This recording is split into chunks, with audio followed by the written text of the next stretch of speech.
नमस्कार दोस्तों, आपका मेरे चैनल में स्वागत है। आज मैं आपको कार्तिक स्नान के महत्व की एक बहुत ही प्यारी कहानी सुनाने जा रही हूँ। अगर आपको ये कहानी पसंद आए तो कमेंट बॉक्स में कार्तिक देवता की जय अवश्य लिखिए। साथ ही अगर आपने अभी तक मेरे चैनल को सब्सक्राइब नहीं किया तो सब्सक्राइब कर लीजिए और बेल आइकन पर क्लिक जरूर कीजिए, जिससे हमारे वीडियो के नोटिफिकेशन आपको मिलते रहें। एक राजा रानी थे। रानी हर साल कार्तिक महीने में कार्तिक स्नान के लिए जाया करती थी। उसी राज्य में एक इल्ली थी और एक घुन था। उन दोनों में बहुत गहरी दोस्ती थी। दोनों रोज मिलते और बातचीत करते थे। इस साल इल्ली ने सोचा कि मैं भी कार्तिक स्नान के लिए जाऊंगी। तो इल्ली ने घुन से कहा, चलो घुन भाई, कार्तिक स्नान के लिए चलते हैं। घुन ने मना कर दिया। तो इल्ली ने बार बार घुन से कार्तिक स्नान के लिए कहा, लेकिन घुन नहीं माना। तो इल्ली ने कहा, मैं तो कार्तिक स्नान के लिए जाऊंगी। फिर इल्ली रानी की चुनरी के पल्ले में छिपकर कार्तिक स्नान के लिए गई। अब इल्ली हर रोज रानी की चुनरी के पल्ले में छिपकर कार्तिक स्नान के लिए जाती।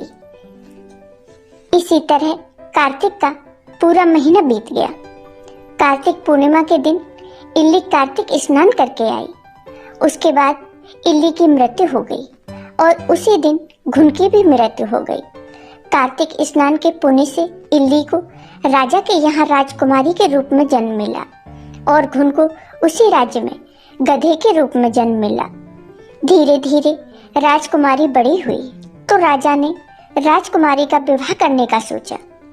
राजा ने राजकुमारी के लिए बहुत ही सुंदर सुंदर राजकुमार देखे। फिर राजा ने एक सुंदर राजकुमार से राजकुमारी का विवाह कर दिया। जब राजकुमारी की विदा होने लगी तो राजा ने कहा कि बेटी, बताओ तुम्हें क्या चाहिए, जो भी तुम्हें चाहिए वह मांग लो। तब राजकुमारी की नजर उस गधे पर पड़ी। गधे को देखते ही राजकुमारी उसे पहचान गई कि ये तो वही घुन है। तो उसने राजा से कहा, पिताजी, मुझे तो यह गधा चाहिए। तब राजा ने कहा, राजकुमारी, तुम इस गधे का क्या करोगी? तुम्हें और जो भी कुछ चाहिए तो मुझे बताओ, हीरे जवाहरात धन दौलत कुछ भी। राजकुमारी ने कहा, नहीं महाराज, मुझे तो ये गधा ही चाहिए। राजकुमारी की जिद के आगे राजा को झुकना पड़ा। राजा ने कहा, ठीक है बेटी, तुम्हें ये गधा ही चाहिए तो इस गधे को अपने साथ ले जाओ। राजकुमारी के बार बार जिद करने पर राजा ने उस गधे को राजकुमारी की पालकी से बंधवा दिया और राजकुमारी की पालकी के साथ गधा भी राजकुमारी की ससुराल में पहुंच गया। राजकुमारी की ससुराल में गधे को देखकर सभी आश्चर्य में पड़ गए कि राजकुमारी के साथ ये गधा क्यों आया है, राजकुमारी इस गधे को अपने साथ क्यों लेकर आई हैं।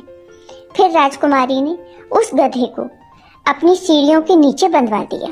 फिर जब भी राजकुमारी सीढ़ियों से नीचे उतरती तब वह गधा कहता, हे सुंदर राजकुमारी, मुझे पानी पिला दो।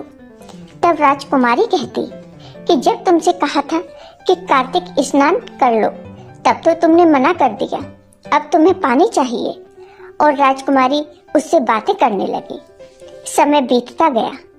एक बार जब राजकुमारी गधे से बात कर रही थी तो उसकी जेठानियों ने उसे देख लिया और जेठानियां आपस में बातें करने लगी कि ये कौन है, ये जानवर से कैसे बात कर सकती है, ये कोई जादूगरनी है या कोई जादू तो न जानती है।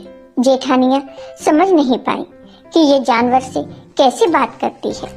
जेठानियां भागते भागते अपने देवर के पास गईं और उन्होंने राजकुमार से कहा, राजकुमार, तुम ये कैसे राजकुमारी ब्याह कर लाए हो, ये तो जादू टोना जानती है और ये जानवरों से बातें करती है। तब राजकुमार ने कहा, भाभी, मैं आपकी बात पर विश्वास नहीं करता। मैं जब तक आंखों से देख नहीं लेता, कानों से सुन नहीं लेता, तब तक मैं आपकी कोई भी बात नहीं मानूंगा।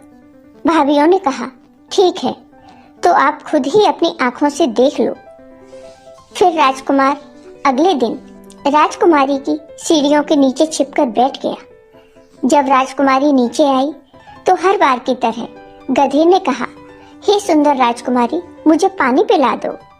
राजकुमारी ने वही बात कही कि मैंने पहले कहा था कि कार्तिक स्नान कर लो, तब तो तुमने किया नहीं, अब तुम मुझसे पानी मांगते हो। और गधे से बातें करने लगी। राजकुमार ये सब बातें सुन रहा था। फिर राजकुमार ने राजकुमारी से पूछा, ये कौन है? तुम इससे कैसे बातें करती हो? तुम जानवरों के साथ कैसे बातें कर सकती हो? तब राजकुमारी ने अपने पिछले जन्म की सारी बात राजकुमार को बता दी कि पिछले जन्म में वह इल्ली थी और ये घुन था। मैंने इससे कार्तिक स्नान के लिए कहा तो इसने मना कर दिया और मैं रोज रानी की चुनरी के पल्ले में छिपकर कार्तिक स्नान के लिए जाया करती थी। कार्तिक स्नान के पुण्य से मुझे राजकुमारी के रूप में जन्म मिला और कार्तिक स्नान न करने के कारण इसे गधे का जन्म मिला। राजकुमार ने कहा कि इतना महत्व है कार्तिक स्नान का? तो राजकुमारी ने कहा, हाँ राजकुमार, इतना ही महत्व है कार्तिक स्नान का। तब राजकुमार ने कहा कि अब से हम दोनों जाया करेंगे कार्तिक स्नान के लिए।